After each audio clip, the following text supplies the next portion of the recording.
Good morning students. अपन पढ़ रहे थे यूरिनरी सिस्टम की डिजीज़ और जो आज पढ़ेंगे अपन वो है रीनल फेलियर। तो renal failure most important disease है, कई बार एग्जाम टाइम में पूछी गई है। तो देखिएगा इसकी definition. Renal failure is a loss of kidney function to maintain normal body process. Renal failure के अंदर क्या होगा, जो किडनी होती है उसके जितने भी फंक्शन हैं वो लॉस हो जाएंगे और जो बॉडी की नॉर्मल प्रोसेस होती है वो मेंटेन नहीं रहेगी।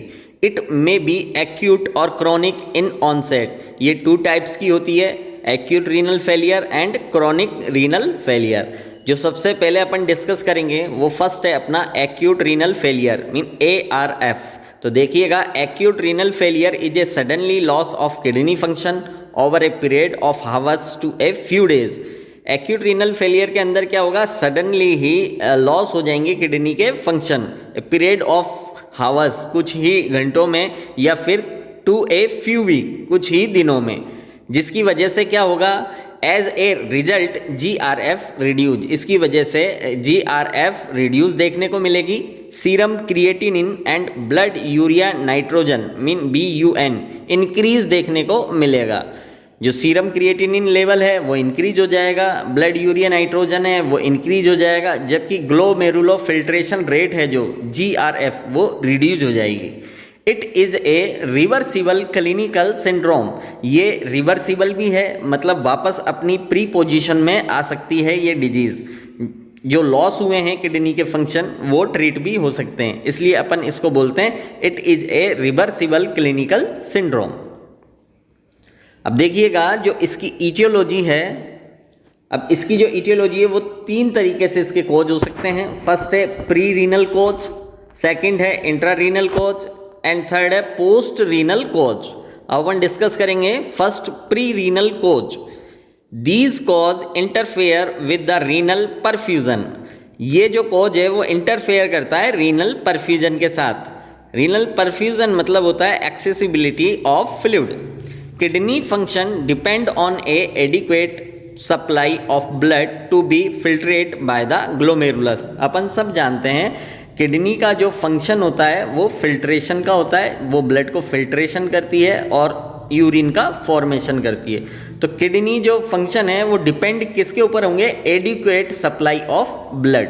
क्योंकि ब्लड की एडिक्वेट सप्लाई होगी तो किडनी बराबर फिल्टर करेगी, और किडनी फिल्टर किससे करती है, bye the glomerulus. Glomerulus nephron होते हैं, नेफ्रॉन के अंदर ग्लोमेरुलस होता है, ग्लोमेरुलस के द्वारा ब्लड का फिल्ट्रेशन होता है। अब देखिएगा, अगर इनएडिक्वेट रीनल ब्लड फ्लो हो रहा है, मतलब जो ब्लड की सप्लाई है वो रीनल के अंदर इनएडिक्वेट है, इनएडिक्वेट रीनल ब्लड फ्लो, तो इसके कारण क्या होगा, GRF डिक्रीज हो जाएगी। जो ग्लोमेरुलो फिल्ट्रेशन रेट है वो डिक्रीज होगी, और ग्लोमेरुलो फिल्ट्रेशन रेट डिक्रीज होगी तो क्रिएटिनिन इंक्रीज हो जाएगा, BUN इंक्रीज हो जाएगा, और उसकी वजह से ARF देखने को मिलेगा, मीन एक्यूट रीनल फेलियर देखने को मिलेगा। इसको अपन बोलते हैं कौन सा कोज, प्री रीनल कोज। अब देखिएगा इसके अंदर प्री रीनल कोज के अंदर कौन कौन सी कंडीशन हो सकती हैं। तो एग्जाम्पल लिखे हुए हेमरेज की कंडीशन। अगर किसी पेशेंट को ब्लीडिंग हुई है बहुत ज़्यादा और किडनी तक ब्लड सप्लाई नहीं हो रही है, तो इनएडिक्वेट ब्लड सप्लाई होने की वजह से GRF डिक्रीज होगी और ARF देखने को मिलेगा।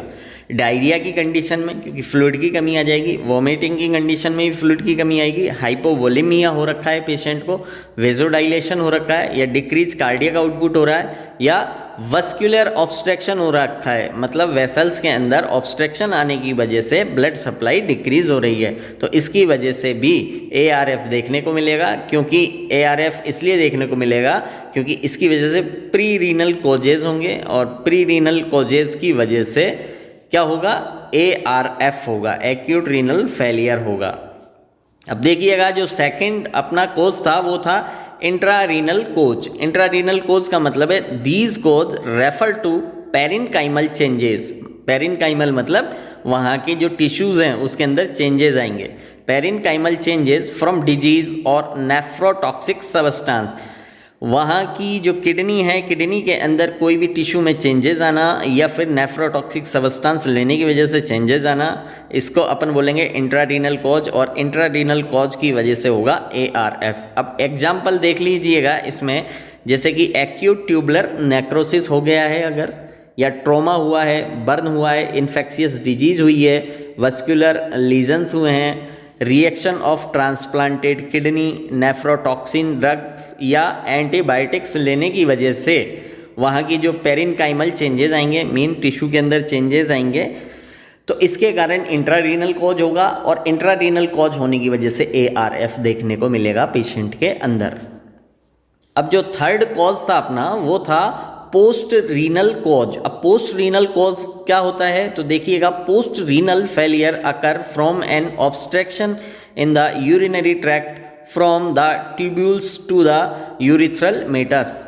इसके अंदर क्या होगा, ऑब्स्ट्रक्शन आएगा। पोस्ट रीनल फेलियर किस की वजह से क्या होगा, ऑब्स्ट्रक्शन आएगा। कहाँ पर ऑब्स्ट्रक्शन आएगा, यूरिनरी ट्रैक्ट के अंदर।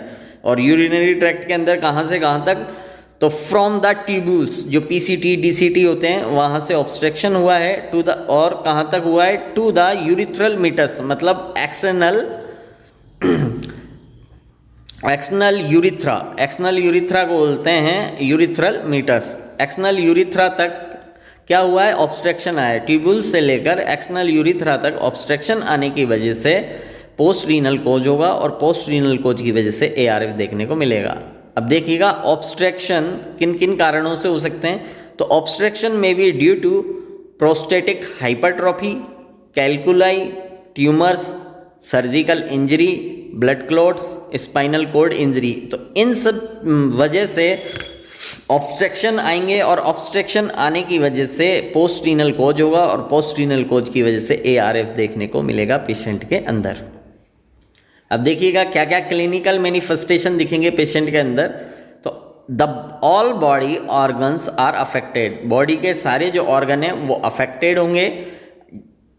अब देखिएगा ओलिगूरिया देखने को मिल सकता है पेशेंट के अंदर, increase BUN blood urea nitrogen होगा, इंक्रीज क्रिएटिनिन होगा, नोजिया एंड वॉमिटिंग होगा, कन्फ्यूजन होगा, ड्राउजीनेस रहेगी पेशेंट को, में अप टू द कोमा तक पहुंच सकता है पेशेंट, गैस्ट्रोइंटेस्टाइनल ब्लीडिंग होगी, हाइपरकैलेमिया होगा, हेडेक होगी, फैटिग होगा, वीकनेस होगा, एनीमिया होगा, एनोरेक्सिया होगा एंड ड्राइनेस रहेगी पेशेंट को, फ्लूइड एंड इलेक्ट्रोलाइट इम्बैलेंस होंगे, डायरिया होगा, एब्डोमिनल पेन, क्रम्स होंगे, ओडिमा होगा और एसाइटिस, एब्डोमन में फ्लूइड का भर जाना, उसको बोलते हैं एसाइटिस। तो एसाइटिस भी देखने को मिलेगा। अब इसके लिए अपन कौन कौन से इन्वेस्टिगेशन करेंगे, कौन कौन से डायग्नोसिस करेंगे, तो देखिएगा first history and physical examination किया जाएगा पेशेंट का, एक्सरे किया जाएगा, इंट्रावीनस पाइलोग्राम करेंगे, CT स्कैन करेंगे, यूरिन एनालिसिस किया जाएगा, कल्चर एंड सेंसिटिविटी एग्जामिनेशन होगा, ब्लड टेस्ट होगा, ECG होगी एंड अल्ट्रासोनोग्राफी की जाएगी। अब इसके लिए अपन मैनेजमेंट क्या करेंगे, तो मैनेजमेंट 3 तरीके से किया जाता है, medical management, surgical management and nursing management. तो फर्स्ट अपन पढ़ेंगे medical management. Overall medical management depends on the maintaining fluid balance by daily wait monitoring, intake and output chart and measuring BP। अपन को क्या करना है कि डेली उसका fluid का balance check करना है, और फ्लूइड का बैलेंस कैसे चेक करेंगे, उसका जो पेशेंट का वेट है वो डेली मॉनिटरिंग करेंगे, intake and output chart maintain करेंगे और मेज़र करेंगे साथ के साथ BP ब्लड प्रेशर। अब इसमें जो अपन ड्रग्स देंगे वो फर्स्ट है अपनी सोडियम पॉलीसिस्टीन सल्फोनेट। पॉलीसिस्टीन सल्फोनेट दी जाएगी और पॉलीसिस्टीन सल्फोनेट क्या करेगी, टू पोटेशियम लेवल डिक्रीज। ये जो हाइपरकैलेमिया हो रहा था पेशेंट को, तो पोटेशियम के लेवल को डिक्रीज करेगी ये सोडियम पॉलीसिस्टीन। अब देखिएगा सेकंड जो ड्रग देंगे वो देंगे अपन sodium bicarbonate and insulin. Sodium bicarbonate plus insulin साथ में दिया जाएगा और ये भी क्या करेगा, टू पोटेशियम लेवल डिक्रीज, ये भी पोटेशियम का जो लेवल है उसको डिक्रीज करेगा।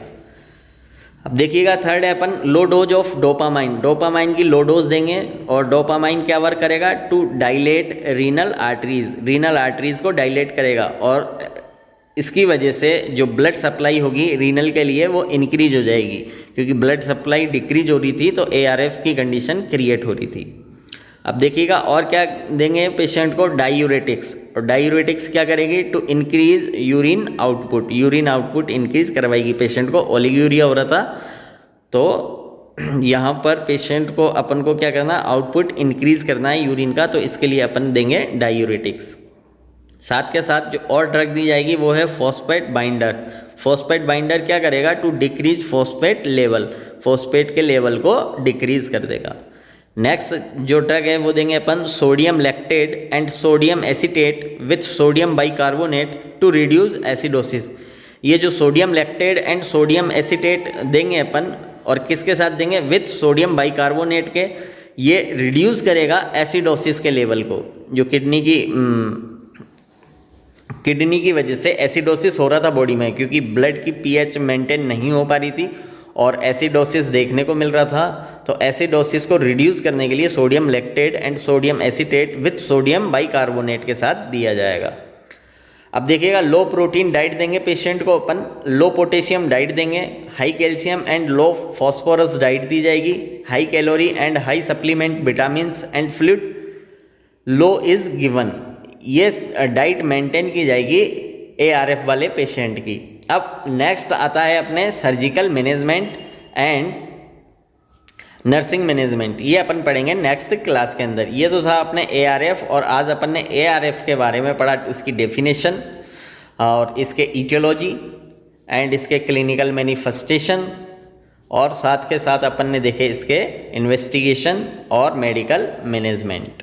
अब नेक्स्ट क्लास में अपन इसका पढ़ेंगे surgical management and nursing management, और इसके बाद जो इसका सेकंड टाइप आएगा वो है chronic renal failure. Okay, thank you student.